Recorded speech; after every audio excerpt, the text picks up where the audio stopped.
The message is there will always be those who will find everything wrong in the world, but there's also those who can see the light. Now more than ever is a time when people with negative attitudes can really impact you. So protecting your energy is key to navigating this new moon. Now, if you carefully pick who you spend time with, you can feel empowered by life instead of feeling down at the state of the world. With Mercury playing such a huge part in this new moon, unhooking from social media and anything that brings you down or any type of media that feels negative in nature might be a good idea. When your aura is filled with light and wonder, that's when you have a chance to meet those people in the world who share your energy, who want to find beauty in the experience of being alive. There is so much grace in the world that we live in.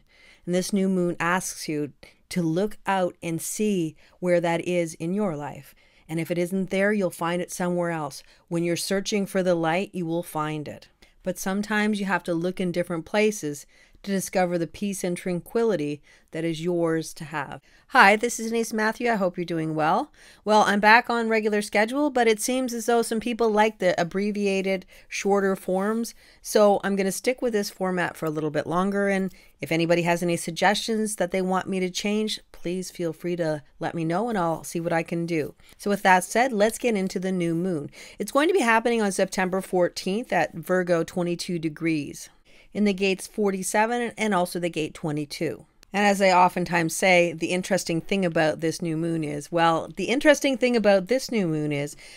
there isn't any first or fourth lines. And that kind of tells us a lot about the energy that we're working with for this new moon, in that it's more of a go with the flow energy. Because when we talk about the first and fourth lines, they're foundational lines. So we're really building something. You're gaining security with the first line. You're gaining more knowledge. You're trying to build up your knowledge so you know what to expect or what you can kind of predict in the future. The other perspective is the fourth line is where you've already built up your foundation. You have this sort of vision of where you want to go, and you sort of won't be dissuaded to go anywhere other than where you want to go. So those energies are not within this new moon. So there is more of a fluidity. It is a very interesting new moon too, because we're bringing in both abstract energy, the gate 47, and also individual energy, the gate 22. So we're playing off the energy of experiential stuff that we're doing, as well as expressing our individuality.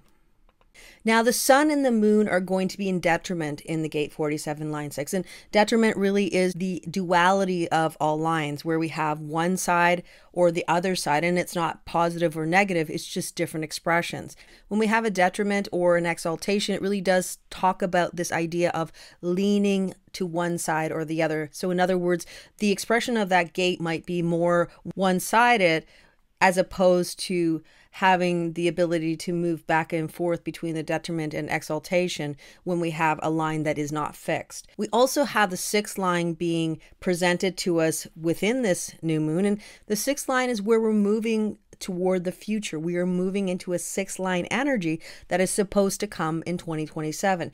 The sixth line energy doesn't generally act like the gate, so it's kind of on its own and moving into a new direction. And it also brings up huge questions about life. And that's what the gate 47 line 6 is actually doing. It's bringing up the question of, what does it mean? Why do these things happen in my life? Is it just an exercise in futility where you do the same thing over and again and you get something and then it repeats? Or it's like you wash dishes every day of your life. Well, most of us do. And then they get dirty again, and then you wash them again, and then they get dirty again, or you wash your clothes and it gets dirty again. And you think, is that just kind of an exercise in futility? And yet that is the mundaneness of the reality that we live in that we do the same thing over and again for most of our lives. And yet there are also these moments of transcendence where things kind of just pop out of nowhere. So this is a question that you might be asking yourself, okay, what does it mean? Why is this a value to me? Why did this happen in my life? Because this is experiential energy. This is experiences that you've had. Why did it happen? Why is it important? And, is it helping me to go somewhere in the future? So if we look at the concept of living a life in the Maya or on Earth or incarnating for a certain amount of time in this world, it is finite. It's not forever. We know that. That's just part of life. The question that the Gate 47 line 6 is asking is, okay, you are putting your energy, you only have certain amount of energy and resources in your life, and how much you can give, and those types of things. And how are you spending the resources that you have within your life? Are you spending your resources in places where people are not appreciating it, or you feel like you're just not getting something back from it because you're just expending, and it's like a one-way street, and all your resources are going out? So this is asking big questions about the relationships that you have in your life.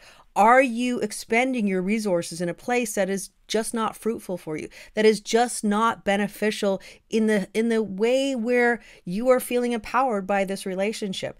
And that is the biggest question that this is asking, because when we bring in the Gate 22, that is talking about feeling empowered by allowing your spirit to be in the world. And when we talk about spirit and human design, especially with individual energy or the Gate 22, it truly is talking about your authentic self and expressing yourself how you want to express yourself, and not filtering yourself. So huge questions, but the answer is very simple. It is a very pragmatic answer, in that if you are using your resources in a way where they aren't beneficial for you, you always have the opportunity to shift up the dynamic and put the resources into the things that matter the most to you. Resources can mean anything to you, and everybody's going to have their own definition of what the resources are. Some people will look at it as your money, what you have, your material wealth. Other people will look at it, the time and energy and effort that they put into things. So ultimately, what that means to you is your message. Now, if we look at just the key word for the Gate 47, it is oppression. And once again, it's asking you, where do you feel oppressed in your life? Where do you feel as if you're just giving and you just can't seem to catch a break, or you just don't want to do it anymore because it just feels like it's endless, an endless vortex of energy being drained from you?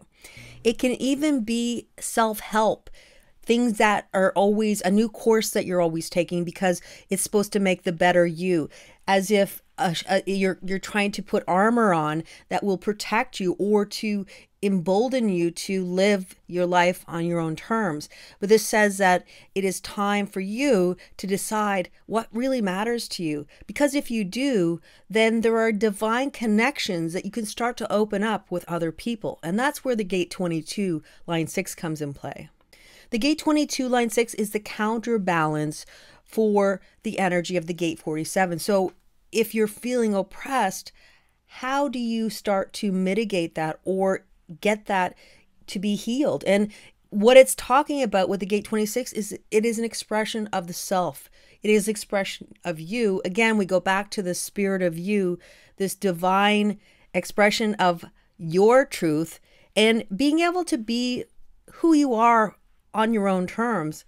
This also is an emotional channel. It is half of the 1222, so it comes with some level of emotional energy, which means that the choices you make in your life to be out in the world with people, to stay home, to be alone, those are choices that are your choices to make. And the Gate 22 is encouraging you to make the choices that you want to make for yourself. They're in your best interest. And because you have the right to make the choices for yourself, because this is your life. That is what the Gate 22 is saying. And when you make the choices that you want to make, you put yourself in your own flow instead of somebody else's, but you're also empowered by your decision because you're making the decisions on your life instead of allowing somebody else to make the decisions for you by agreeing to this or agreeing to that, or investing your energy into something that just isn't beneficial to you. Now, what this brings when the Gate 22 is in play, the Gate 22 line 6, is this expression of a divine connection. And when we're talking about a divine connection, this is where you're totally into the other person that you're with. Now, this could be any type of relationship. It doesn't have to be any specific type. It could be a friend. It could be family. It could be an intimate or a romantic relationship. Ultimately, what it's saying is that You know, a lot of times you're talking to somebody and you're looking at your phone and you're watching people around you and you're all over the place, but you're not actually focused on that individual in front of you. This is saying that when you're starting to invest your time and energy into the things that are correct for you, then that is when you have the potential to completely hook into somebody else's aura where there are only two people and you have a divine connection where the whole world kind of drifts away and you're just into each other, just connecting in a way where it's almost impossible to connect usually. But when you're putting your time and effort into the right things for you, then energetically you were saying, these things that I have invested my time in are more important, and automatically you're going to be more into whatever you're investing your time in. Finally, Mercury is in the gate 40 line 3, and that's called humility. This is exactly where Mercury will station to go direct on September 15th. So it's really talking about an impactful point or punctuation mark in life that says, okay, listen, the message here that I want to give you is that if you hang out and spend your time with people who are always complaining, who always have a negative attitude, who can't see any light in the world, then it could really stick on you, especially during this period of time for the next 2 or so weeks when this period of the new moon can be. It can be really kind of intrusive to your life. But the other side of it is you have this potential to have more light in your life, more deep connections. But there's always that counterbalance that if you were in this negative atmosphere, then it could just basically take all those opportunities away.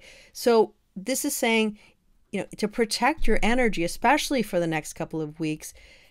And sometimes that means it's better to be alone than with other people, because other people's energy can really kind of chip away at maybe the armor that you've actually been wearing for the most part. And, maybe things don't usually get to you. But in this energetic area, there's potential for it to get into you, to kind of get in under your skin and start to make you feel certain things that you probably wouldn't have felt if you were in an atmosphere where you were with people who you feel good around.